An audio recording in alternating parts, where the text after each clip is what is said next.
Welcome. Family, what's good? Another episode. Good afternoon, morning, night, whenever you're watching it. Smoke Cask and Barrel, we here.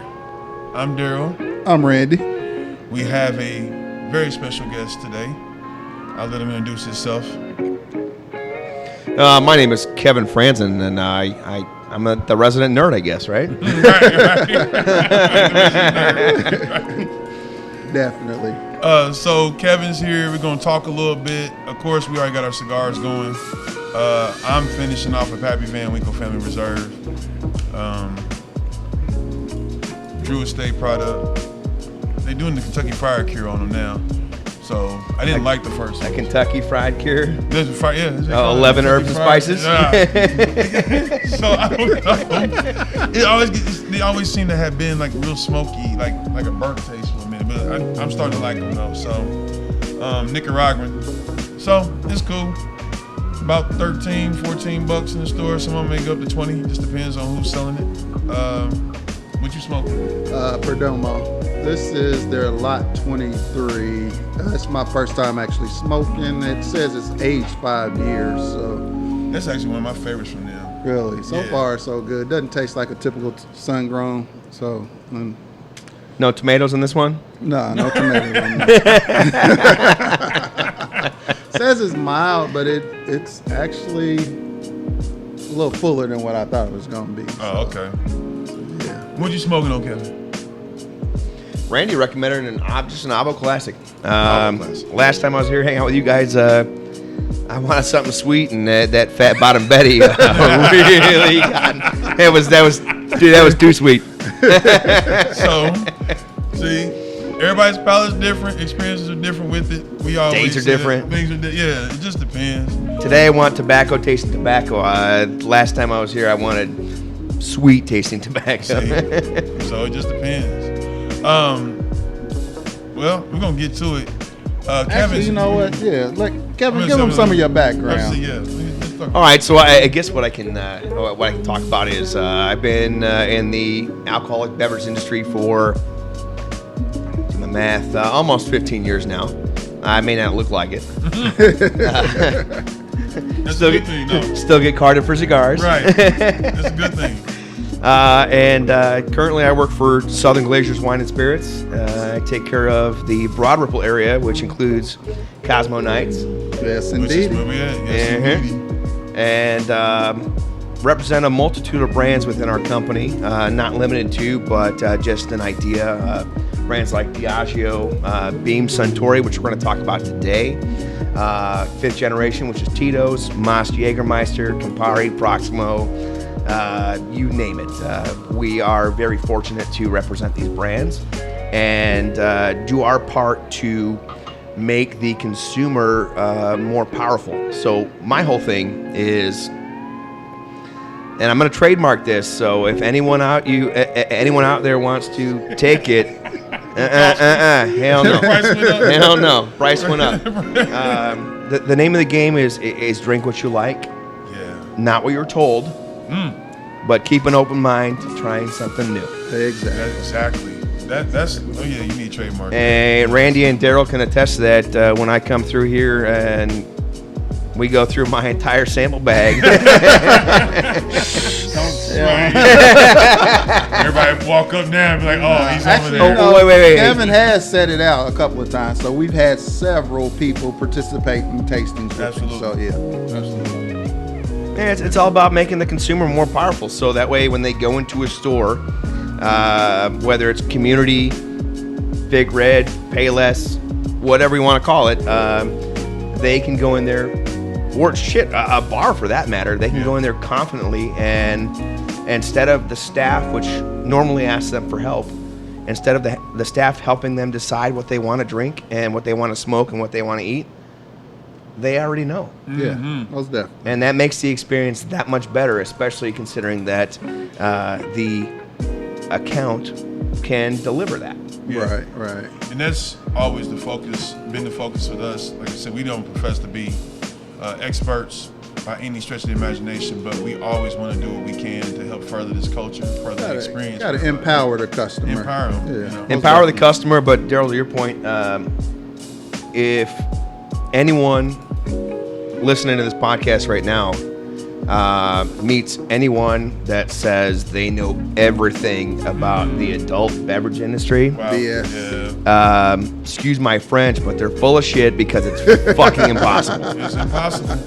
There's always something new to learn. There's always something new to taste. There's always something new coming out because innovation helps grow these brands, which I think is a really good segue into what we're going to kind of sample here in a minute. Okay. Well, hey, let's just get to it because what I like about I'm gonna tell you now, we love this bottle already. So and no, in our book. So, and no, I did not pay them to say no, that. it did not. You know, a lot of the things that we have been fortunate to get our hands on, Randy and myself, and our circle, we've been able to get our hands on a lot of these products, but we taste them. You know, there's not a bottle that's off limits, and that's one thing about this. You know, that I always say. You know, you buy it, open it up. Every day's a special occasion. You put your feet in the ground. So Every day's a special occasion. Every day's a special occasion. So You woke up, right? Yeah, you woke up. So why not? Yeah. I mean, life is too precious to drink BS. So, what we have in front of us is Legent. Correct. Legent. This is it's bourbon hunting season. So I'm telling you that now because I know it's out on the shelves some places, but I also know that there are some people that are holding them back on purpose because they want to, give it that in the show, and that's cool. So I'm gonna shut up. I'm gonna let him take over all of this, but it's good. It's already in our book, so we're gonna tell you that now. We've enjoyed This it. is probably our third, fourth bottle so far. Yeah, we've Yeah, been through a few others, so, and you guys are lucky. It's off allocation now. Okay, so Legent, what do we have here, Kevin? What we So got? this is its second year. This is the brand new label, by the way. The other label had a kind of an embossed black painted, I guess you can say like feather looking thing on it, right? Yeah. But the idea of this is the coming together of two really world-renowned spirit-producing communities. Which happen to be our favorites. Which happen to be the Fred No over at Jim Beam. Yeah. And a guy by the name of Shinji Fukio, who is the fifth ever chief blender at Suntory Distillery in Japan. So if you can remember, 4 or 5, maybe 6 years ago, now don't quote me because, still today feels like Right. whatever day it is. Right. It ends with Y, right? Right. Suntory purchased Jim Beam and their products for a stupid amount of money. I think it was $18 billion with a B. So you're bringing, yeah, That's bread. nah, Man. Sheesh. yeah. That is the definition of fuck you money, isn't it? Yeah, we in the wrong business. We in the wrong No, we're in the right business, but we're just not there yet. Not there yet. Right. So really, what they're doing is they're tying together two cultures. We all know the legacy that Jim Beam and that entire family has created. What we really don't have a grasp on is what the Suntory family has done for Japanese whiskey. Yeah. Now, Japanese whiskey, I kind of look at as like, it's going to sound really weird for you guys listening, but I look at it as like rum, because when you talk bourbon is one of the, if not the, most highly regulated spirits in the world. Yeah, it's we got a lot of rules over here. A lot of rules, a lot of money, a lot of taxing. And I'm gonna revert to another bourbon legend, Jamie Russell. Yeah. Wild Turkey. Wild Turkey. I had the pleasure of sitting next to him at Whiskey Fest in Chicago, sitting bar top like we're sitting now, and drinking Turkey 101 rocks, and it's never tasted better. But he was talking about how back in the 80s, even though it was his property, he didn't have a key to his property. Oh, really? Wow. It had to be opened and closed by a federal agent. Really? Oh, That's interesting. that is. So that's still the case to this day. And then as far as quote unquote like excise tax, they're paying tax on the amount of liquid they are producing as well as the amount of liquid they have on hand at any given day every 15 days. Any guesses on how much dollars they have to pay every 15 days on average? That gets it, man. Yeah, it's 1.5 million every 15 days in taxes. Wow. So that's $3 million a month. So what happens when you're late on a credit card payment? You get hit with like $35 late fee? Yeah. They're not getting hit with $35 late fee on $1.5 million. It's pretty much got to be paid at the hour, on the hour. Wow. Man. Wow. And then throw the cost of wood into the mix. right. A brand new charred white oak barrel Yeah. is anywhere from what, $700 to $1,000? Yeah. Yeah. So So I don't know how much Jim Beam has on hand, but because I talked to Jimmy, I know that they have on any given day probably 300 to 350,000 barrels on hand. Wow. So do the math. How much money they just have invested in wood? That's That's crazy. three. So A lot of you money. gotta actually sit Yeah. there and try to do the numbers. No, I mean, it intrigues me. I'm just sitting there like, he done threw some numbers. Like, we talking about three and a half a month. You just in definitely tax. need a You didn't think calculator this for was that going to be one. a math test? No, did you? that's me. That's the nerd in me. That's the nerd in me work. But I'm just saying, like, that's crazy. That's a lot of money just in the wood investment and the taxes twice a month, pretty much. Not to talk about like bottle and bond and Yeah. anything like that, but it's highly regulated. Yeah. So what we're looking at with Legent is we're looking at the highly regulated business of bourbon and the ever-growing business of Japanese whiskey.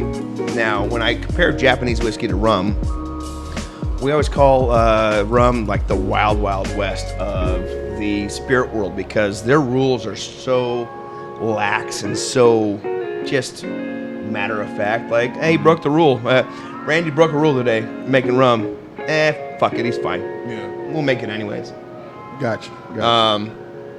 Japanese whiskey is kind of the same because up until recently, there aren't any regulations to say that the whiskey you made, quote unquote, made in Japan can be called Japanese whiskey. Right, So right. a lot of these whiskeys that are coming out are technically Scotch. But because they've been aged and bottled in Japan, they can call it Japanese whiskey. So that's speaking to the new legislation that they put out. Yeah, because they're really starting to regulate that market now. So, As of 2024 or 2025, once again, don't quote me,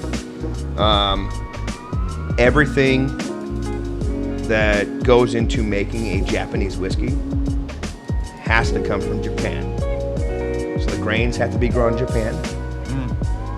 It has to be fermented in Japan, has to be distilled in Japan, has to be aged in Japan, has to be bottled in Japan. It's gonna bring some different taste to a lot of that. yeah, Now. definitely. No, what it's going to do is it's going to really quantify the quality of what's coming out and hopefully balance some of the pricing that's happening Yeah. in the market because one of the brands that I am very, very happy to sell, we can't get any of it, is Yamazaki from the Suntory family. Yes. I remember back before Japanese whiskey was a thing, buying bottles of Yamazaki 12 for $50 and Yamazaki 18 for $80, and Yamazaki 18 now is thousands. Yeah, it's through the roof. Thousands. Through the roof. So I digress because we're getting away from. Yeah. Good. This is good info. That's the nerd. That's the nerd in nerd. Kevin. Yeah. And so with Legent, this is a collaboration of the two. So it's a collaboration with Redno, who is the master distiller. He has distilled all of this. And keep in mind, everything that goes into this bottle has to happen in Kentucky, or excuse me, has to happen in the continental United States. Okay. One of the biggest misconceptions with bourbon is oh, it's not bourbon. It was not from Kentucky. Like, Right. well, no, that's not how it goes. Continental United States. Right. So when Shinji comes over, who is their master blender, he takes all of the distillates that Fredno has created that have been aged a minimum of 4 years Okay. and puts his personal touch on it. So what we're tasting now is a combination of 4-year-old minimum bourbon whiskey, but it has also seen sherry barrels as well as red wine casks. And that's real pronounced in the nose. Right, yeah, it's The definitely. sherry It's wine. actually on the back end of the palate, you get that sweet sherry taste. So This is a cigar bourbon. It's meant to complement what we're smoking. That sweet is going to counteract and pair nicely with whatever we have, except for a black bottom Betty, whatever. Big bottom Betty. I can't remember what the hell that was. Fat bottom Betty. Fat bottom Betty shit. But you know what? And maybe that's why we like it so much, because it did. I mean, from the first taste, it paired well with everything we were smoking. right. I mean, on its own, it's to me, it's a great bourbon. But I mean, it pairs well. It's paired well with everything that I've smoked with it. What's the retail? Now, retail's funny. It should be between 40 and 50. Okay. But I don't want to speak to all the retailers that are out there within the state of Indiana as well as the country, because everyone is different, right? Right. I mean, not everyone is selling a $3 bottle of Miller Lite, Right. because that's just what they say it should be. Yeah. So I have a problem kind of saying what the retail should be, but I give somewhat of a range. I know here in Indy, it's about $40 is what I've seen. Yeah. MSRP is $40. $39.99. Okay. So it's about $40 here, maybe 45. I haven't seen it any other prices like that anywhere. I don't think I've seen it. Oh, you've seen it anywhere? I haven't seen anywhere, so it's about that.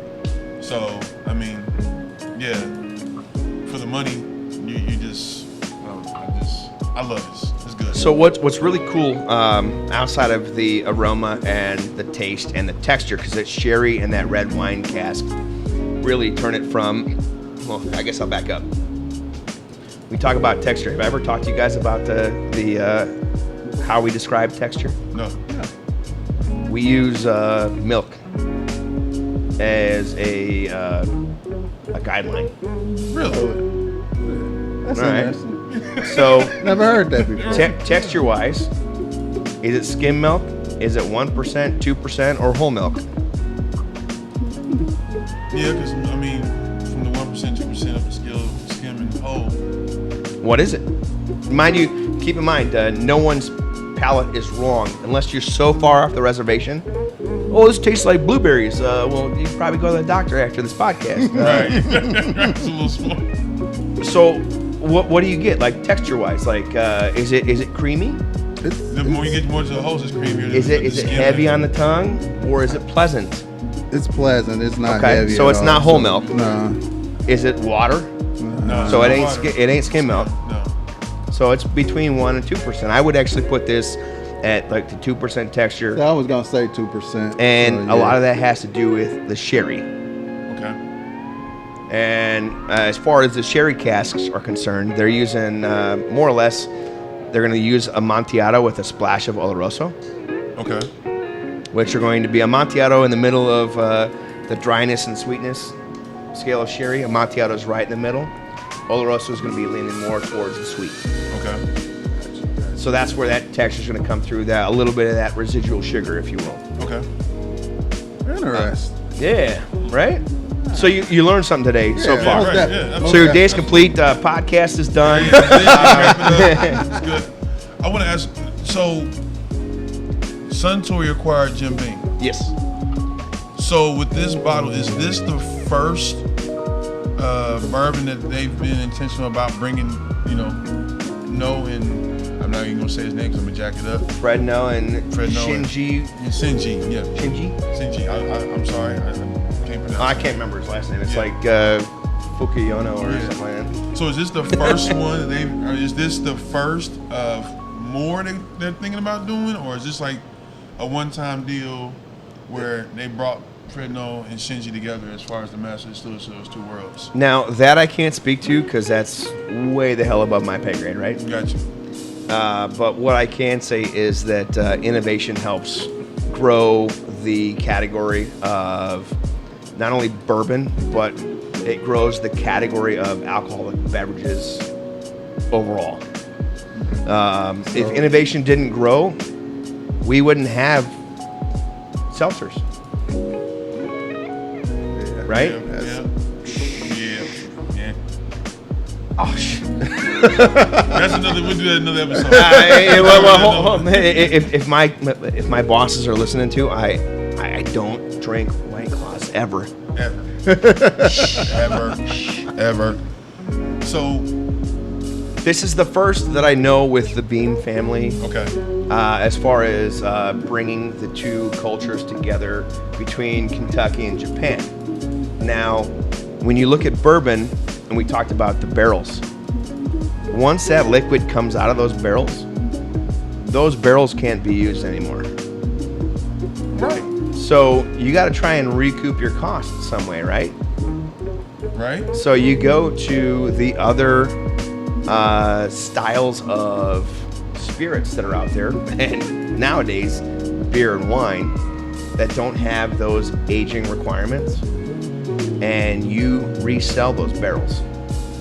So that's why we see bourbon barrel aged beers, bourbon barrel aged tequilas, bourbon barrel aged rums, Canadian whiskey, Irish whiskey, Cognacs, cognacs, you name it.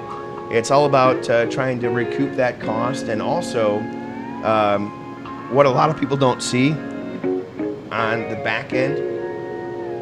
We all talk about Jim Beam and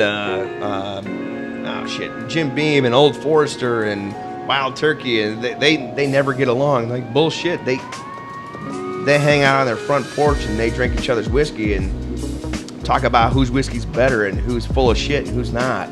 Right. That makes sense. It's all about family. I wouldn't be in that conversation. I wouldn't be in that conversation. Me I would too. love It'd to be in that awesome, wouldn't it? conversation. Right? That'd be great. I mean, Jimmy Russell told me a story about how Freddie No came over and broke into his house and stole some whiskey and drank it himself. Oh, wow. He's like, hey, this stuff is good. I got to get some. So it's all a family thing, right? And I think that's where this is going to succeed, and this is going to hopefully start a new and different revelation as far as the whiskey world is concerned, not necessarily the bourbon world, because you guys both know the bourbon world is it's worse than the housing market. It is. Yeah, most definitely. It is. Most definitely. Prices are going crazy right now, thanks to especially the pandemic that's going on right now. Prices are really getting crazy. Well, everyone's got that unemployment money. They're like, Yeah. I could buy a $500 bottle of bourbon today. Yeah. I do that now. My wife gets mad at me. I don't do that yet. I get married in 12 days. I can do that afterwards. He's coming into the program. Now, you said this is off allocation now? Yes, sir. So this will be readily available? It is right now. Okay. Wide open. I got a feeling, but I don't think they got a thing. They wouldn't have an unlimited source of this, though, would they? Well, that's the funny thing about products that are aged. And we can even throw tequila and mezcal into that category too. No one has a crystal ball. Yeah. Which is why prices have gotten so just ridiculous. Yeah. 20 years ago, if you'd asked anybody in Kentucky if bourbon would be a thing, they'd be like, nah man, we just can't. We make it, we drink it. Right. Exactly. We make it, we drink it, we have fun, we love what we do. But no one has that knowledge, that wherewithal. So when you look at something like bourbon that has to be aged a minimum of 2 years, most good ones out there are 4 max. and I want y'all to get that. That's really a big piece when it comes to bourbon, as far as getting to that, because especially like with, I don't know, I may be wrong, but it's something the Japanese distillers kind of figured that out because they came into the market with a lot of vodkas and gins first. Well, No, funny. I mean, No, it's funny. Okay. All right, Randy Darrell, you started a bourbon distillery. You're distilling your own bourbon in Cosmo Nights Distillery. Legally, unless you want to do bottled and bond, legally, you got about 2, 3, maybe 4 years before you can technically bottle that and label it bourbon. But if you're distilling, we got clear spirits. Right. So let's make vodka, and everyone jokes, vodka pays the bills. Vodka pays the fucking bills. Yeah. Talk to any distiller out there that doesn't have their feet set. Leave Kentucky out of it. Leave Right. Tennessee out of it. Right. Any distiller that doesn't have their feet set, they're like, well, I want to make whiskey, but while that whiskey's aging and while I'm also losing volume, Gotta pay some Right, bills. gotta pay some bills. I gotta make some money. So yeah. clear spirits it is, right? Okay. So back it up. I mean, White Dog, you can sell White Dog, or White Lightning, or whatever the hell you want to call it. It's just unaged. Right, I was gonna Unaged say that's bourbon, the original. unaged Before whiskey. it gets to this, in this age, they call it White Dog. I think some other distillers actually put theirs out in the market. I guess for you to kind of do that project on your own if you want to. Because Jim Beam had the Ghost at one point in time. The Jim Beam Ghost. Let's see, Buffalo Trace had some White Dog. That's actually a bottle I would like to have. There, the Ghost. Yeah. Let me talk to my guy, see if I can get some. Membership has its privileges. But so Occupational advantage. Yes. We call that. So I do want to do this because he's here. We're gonna play. So we talked about it being aged in the sherry wine cask, Sherry and red wine. Cask. sherry and red wine cask. He got some other stuff for us to play around with for a second. Well, You want to do that, or you want? Okay. I don't know, because I'm really like stuck right here. I love it, but you Well- know me, I can't turn down a good time. I might change your mind here in a minute. But what I would like to talk about though is Shinji. He's the chief blender at Suntory. Which makes phenomenal Japanese whiskey, in my opinion, personally. If you can find it, buy it. If you got the money to buy it, buy Yes. it. Yeah, because on average, their bottles, I mean, it's $60 to $80 on average for just about any bottle you come across. Yeah, you wrong now for Suntory stuff. Well, I'm speaking of the entry level. Oh stuff. yeah, the entry level. Yeah. Yeah. Beginner, yeah. Now, so he's the chief blender, right? He's the 5th chief blender in Suntory's history. Now, when you talk about blending a product, whiskey, cognac, rum, you name it, the idea, champagne, the idea is you want to continually make a consistent product for the masses. So what they don't do is anything that's going to affect their sense of smell and sense of taste. Okay. So here we are sitting and smoking cigars. Right. They're not doing that shit. No cigar smoking, no cigarette smoking. Oh, so they want to just clean his palate. Absolutely. Possible. To the max, because some of these people insure their nose. Really? J-Lo insured her ass. Yeah. Okay, Tina Turner shoot her legs. But I didn't know people was out here insuring their nose in the whiskey world. But no, they don't use any scented laundry detergents. No Oh, so this scented. goes all the way. I mean, personal for them. Dude. Oh wow. No Okay. scented detergents on their clothes, no scented deodorants, no colognes, no perfumes, because there are some kick-ass women in the blending industry. Women are really. Women have a knowing better this- palate than us. Don't. I mean, hey, I can't argue with it. I mean, they're putting out some phenomenal products. I See, mean, with at me, them. most They're- Japanese whiskeys don't have a nose to them. No, they're not supposed to. they're supposed to have that palate and that texture, and that Gotcha. it's all about all about the age. But now, like, they don't use flavored toothpaste. They won't. They won't use. They won't use anything that will affect their sense of smell, which in turn affects their sense of taste. Makes sense. It makes sense, though. I mean, Yeah, it makes sense. it makes sense. But Makes for a hard life, but that it makes does. sense. Yeah, I'm like that's. It's a good life. Guess what they're doing all day? They're tasting all day. Yeah, tasting all day. Hey, Hey, I would like to taste all day and get I paid call for bullshit if they don't go home with it. I call bullshit if they go home with a buzz. Right. Oh, I've been spitting all day. Like, you're still gonna catch something. Catch something. Yeah. But to Daryl's point, we talked about bourbon, and what's unique with this is it has a wine and sherry barrel twist. Now, sherry's the wine, but there's some red wine casks in here, Cabernet to be exact, I believe. Okay. What we can do is, if we want to take it to the next level, like you said, I brought some tequilas that are aged in Cabernet wine barrels from Napa. Let's take it to the next level. We got a couple more minutes. Let's just take it to the next level. I want to do that. All right, so you want to run through all four? You want to run through? Yeah. You want to run through all four? Yeah, Randy, we're gonna run through all four. No, or you know what? I tell you what, let's get one. Let's get one. How about let's do two. Let's do two. Okay. You want the intro and the max? Yeah. All right. Definitely. I'm gonna step away here.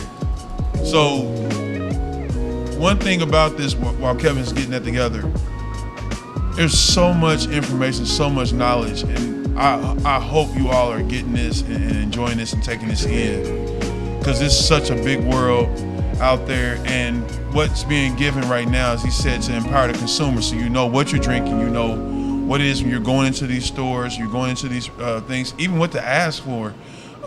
Big shouts out against our title sponsor. I'll throw them in here real quick. Community Spirits. Thank you, Charles, and the entire team over there. Love you, Charles. When you go talk to them, you know, even sometimes it may not be there. You can ask for it, and then they're able to get those things in. But this is empowering. We're trying to empower this culture, period. So we know what we're drinking, what you like, and explore. I mean, taste as much as you possibly can with this. And have fun with it, really. Yeah. I mean, that's the name of the game. So with alcohol and the beverage community, it's about fun, it's about networking, it's about having a good time, obviously responsibly, right? Absolutely. But it's all about learning. At least that's what I think, because I like to try and. Definitely. I know you guys do too. It's about learning something new every day. Yeah. Doesn't necessarily have to be with the booze business, but if it is, bravo. Yeah. If it isn't, bravo. It's the name of the game for how I like to live my life is I want to come away with something new every day. And for us, I said all the time, don't get yourself pigeonholed into a circle where you say this is just absolutely it. Take some time to explore. I hear that all the time. Like, I only drink such and such, or I only drink such and such. Well, yeah. And how do you really know if you really drink? Exactly. You don't really know that. In the back of my mind, I'm thinking your life sucks if you just only drink that. Just only you know drink what I mean? that, like- What's up, Merlot? I do a bunch of cabs and some other stuff, but yeah, Merlot is one but you of my like it. top. You like it though, yeah. Right. Yeah. And we all blow you shit for it Yeah. because the Merlot you drink is. Yeah. But see, I've not gotten to that point where I will spend the money I spend on bourbon, whiskey, or scotch that I would spend on wine. That's because you haven't hung out with me enough yet. Told you I'd be asleep on your couch. Well, hey, door's open. Hey, We're not friends until we invite each other to our houses, correct? but that's true. That's we were true. just talking about We were just that. talking We about were just talking about that. So yeah. So what we got? So this is Codigo. This is a traditional tequila. No artificial preservatives. Nothing. No flavor agents. But this is their Blanco. But their Blanco has been rested in Napa Valley Cabernet barrels for 30 days. Oh man. So you look at the color. It definitely has some. Yeah, it has some color to some it. pink color to it, right? Yeah. Which is why they call it the Rosa. Oh yeah. Now, what that Cabernet is going to do is, it's, even though, and we laugh about this all the time, it's not an adjective, but it's still something, a word we use. The Cabernet is going to take away from the tequila-y taste. Gotcha. On the nose, it smells very tequila-y. You Yeah. get a little bit of red fruit on it, Yeah, the red fruit. but on the palate, welcome to 2% milk with tequila. Oh man. Actually, you know Yes. what? That has a very prominent wine taste to it. 30 days. Really? I mean, you don't taste the tequila there. You don't. You get a tiny No, you bit, don't. but Yeah, no, I mean, it's like not- it's like yeah. a pinch of tequila there. no training wheels needed. Yeah, I'd mess that bottle up. Yeah. So this is the Codigo Rosa. Rosa? Hell yeah. Eh. Is that actually in the stores? Charles, you gotta call us and answer that question. Charles, we need you. Yeah, most definitely. We need you, Charles. All hand blown bottles. Everything is made in the traditional manner. I mean, if you look at the bottle, it's all you see all the bubbles in the glass, right?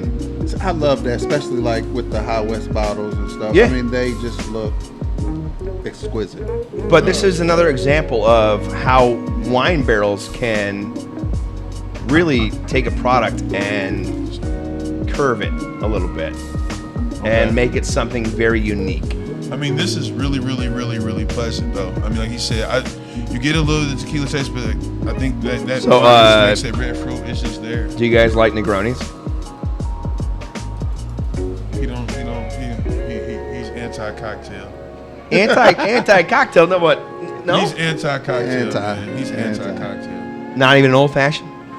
So my go-to cocktail is a Sazerac. I like I, Sazerac. I don't care for old fashions. Do you do the rinse with the absinthe, or do you spray the glass? It depends on where I'm at, Spray the glass.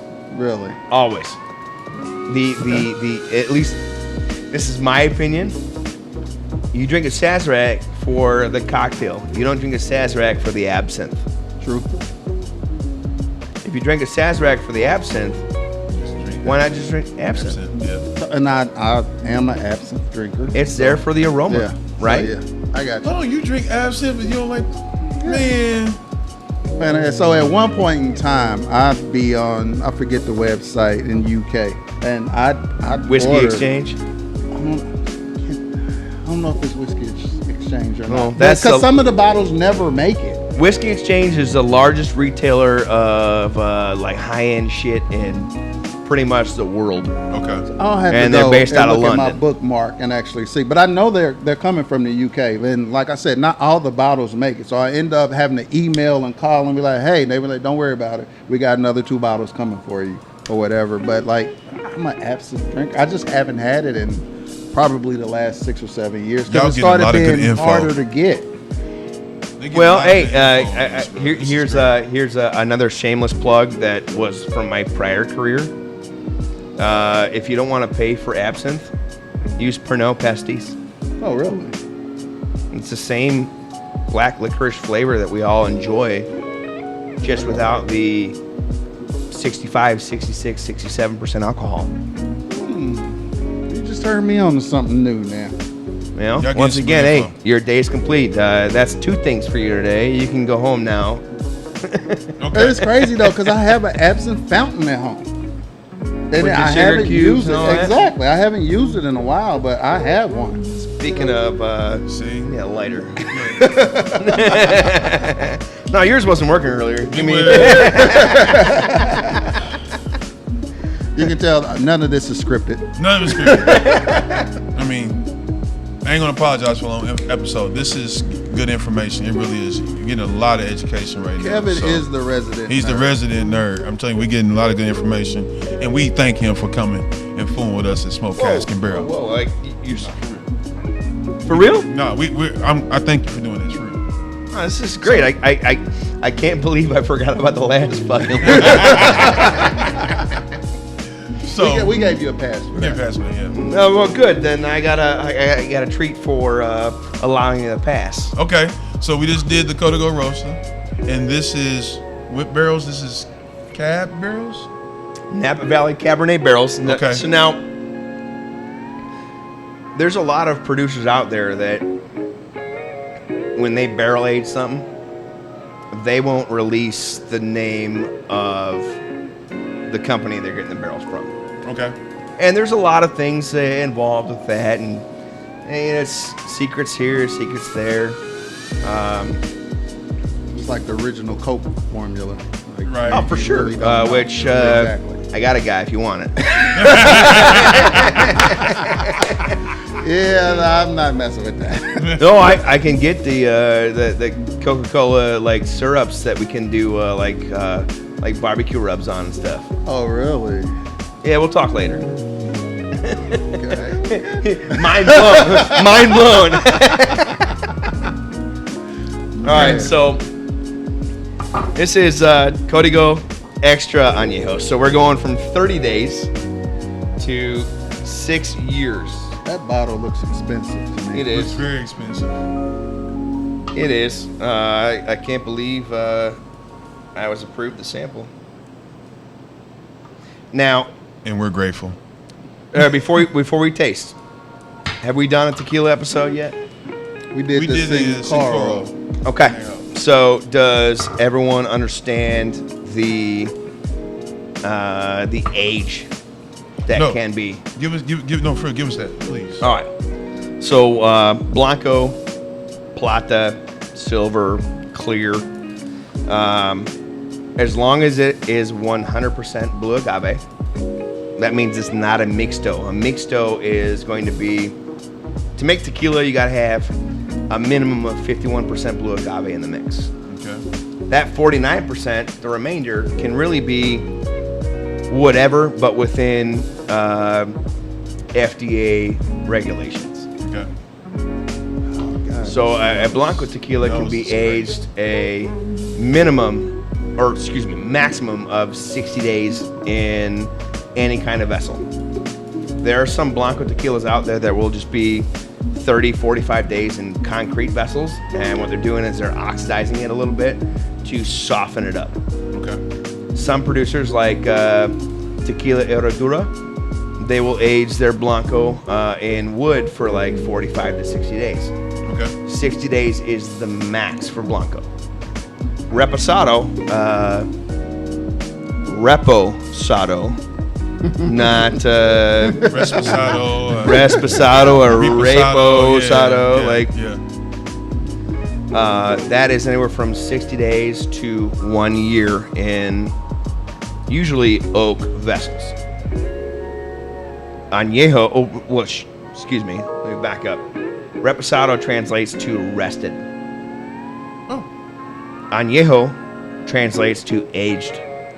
Añejo is going to be in a vessel, usually oak, for 1 to 3 years. Okay. But now where Añejo gets a little different is Añejo can no longer be aged in any size vessel. The largest vessel it can be in is a standard size barrel, which is 53 gallons. Interesting. So another one of the tequila brands that I represent, they are aged, and they have a Reposado aged for 6 years in, I'm gonna get this wrong, so if they call me out, that's fine. Like 2,300 liter barriques. Okay. Like these big sons of bitches. Big.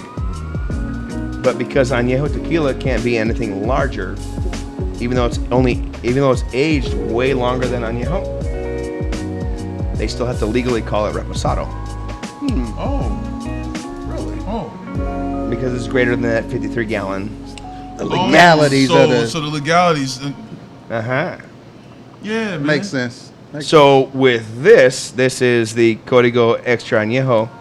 Agave cannot legally be harvested until it's at least 6 years old. Okay. This spends 6 years in Napa Valley Cabernet barrels. So from harvesting the agave for this bottle to bottling this bottle is a 12-year span.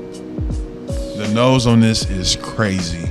Welcome to It's extra woody. welcome Like, to one of the best tequilas I've ever had for the money. The nose on this is so crazy. Woody. And when you smell, for those of you out there, It almost smells like roses. it should. It's floral. It's Yeah, super it floral. smells like roses to man. me. And if you want to go ahead and be like extra nerdy about that, you can be like, oh, you get that floral taste because the wine that was in there before, which was Cabernet, came from an area that had a lot of floral properties around it. Let me bask in this for a minute. He's going to go in a corner and and pray. Now, there's a whole lot of good products out there. I'm not on this podcast to pimp one product versus the other. It's more or less the idea of what we're doing today is sharing. You guys haven't tasted this before. No, definitely No. I will be tasting. I it will be again, tasting though. some more. This is good. Oh So my goodness. let me ask you, what's a bottle of that go for? Retail? Retail. 3? 300. Now, That size? No. okay, I was gonna say, because right now I know there's a craze happening with bourbon that is going to be coming, and we've alluded to this before, that they'll be going to 375 milliliter. A lot of their stuff, at least is what they said. Now I don't know if that's becoming a standard suddenly, or how close that is, or The issue we run into now is, unfortunately, it sounds like a bullshit excuse, but unfortunately, it's a glass shortage. Everything's a shortage nowadays. Thanks, COVID. Well, yeah, I mean, legit. Which is why those tall, slim cans of whatever product we get, that's why it's hard to get those, because the slim cans are hard to find. It's been a logistical nightmare. Wow. Okay. Well, But Message. right. But what's nice about the industry and the idea of drinking for pleasure and for taste is that there are other products out there to fit that mold. And it's about finding those products and educating yourselves on those products, and just really, once again, innovating yourselves, innovating your palate, and trying something new. This has been a great episode. My favorite by far, personally. Thank you. Well, I showed up and it's like, hey, we're doing a bourbon that's been finished in sherry barrels and wine barrels. I might have brought something extra, and you're like, oh, what the fuck? I don't want to do it. Charles, we need you. We need to get these. Yeah, most definitely. We definitely gotta get these. He probably already has them. He probably does. He just doesn't want to share them with you. Hey, one time again, Community Spirits, our title sponsor. Thank you again for all that you do for us, Charles, and everything with our channel and the show. We got some other footage coming when you see this episode. We had a great time with Heaven Hill and Maker's Mark, but we'll show y'all that later. And then we want to shout out, of course, our brother. I got the right logo up finally. Prime 357 Cigars. Thank you, Brother Jared, for all you do for us as well with the cigars. Make sure you're connecting with him to get your cigars. I promise you the best prices. And that being said, again, thank you, Kevin, for coming and sharing this. Well, let's put it this way. This is fun. This is why we do this. Yeah, Right? yeah, yeah. I told my fiance earlier this afternoon, I'm gonna be late. I want to do this. This is what I do for a living, and you guys love this too. Very Man, much. that is amazing. It's just about Yeah, that is amazing. sharing experiences, because what happens when you're drinking, even though I haven't had mine yet, is conversations happen because of Yeah. it. So there's a whole lot of jokes out there, like market research or networking or quality control. Like, I mean, truly this is an occupational advantage because, one, I get to hang out with you guys, and two, you let me hang out with you guys. Hey, man. Flatters. Absolutely. All right. Come on, man. And three, can't wait to do it again. And we're going to do it again. We're going to do it again. We're going to do it again. Make sure you like, comment, subscribe. Smoke Cask and Barrel on YouTube. Follow us on Facebook, Smoke Cask and Barrel. Follow us on Instagram, Smoke Cask and Barrel. Also, make sure you follow Community Spirits on Instagram, Twitter, and on Facebook, Community Spirits of Indianapolis. And make sure you connect with Prime 357 Cigars, Facebook and Instagram. I'm going to because he has a little something extra. I want you to plug that if you want to. Your podcast. What? Oh, any metalheads out there, A440podcast.com. A440. I follow him on Instagram and I keep up. I watch. Or if you want to, help me out and want to see what I'm doing, Wine Guy 86 on Instagram. Oh, see, you didn't tell me that. Okay. Yeah, he's You didn't tell me. See, okay. Shit. You didn't tell me that. So make sure you connect with Kevin on what he's doing. Again, thank you. It's been another one. Smoke Cask and Barrel. Daryl said, connect, right? Yep. Don't ever be afraid to ask a question I was going to say, because Yeah. you're real informative. So To a, he does answer plenty of to questions. someone that has spent their, or that wants to spend their career in the beverage industry, right? Yep. It's very, shit, I'm going to forget the word now. It's very daunting. It is a large category. So there's no such thing as a stupid question. The only stupid question is one that you don't ask. So reach out and make yourself a very powerful consumer, and also have fun while you're at it. Thank you all. It's been another one. Well, holla at you. Peace.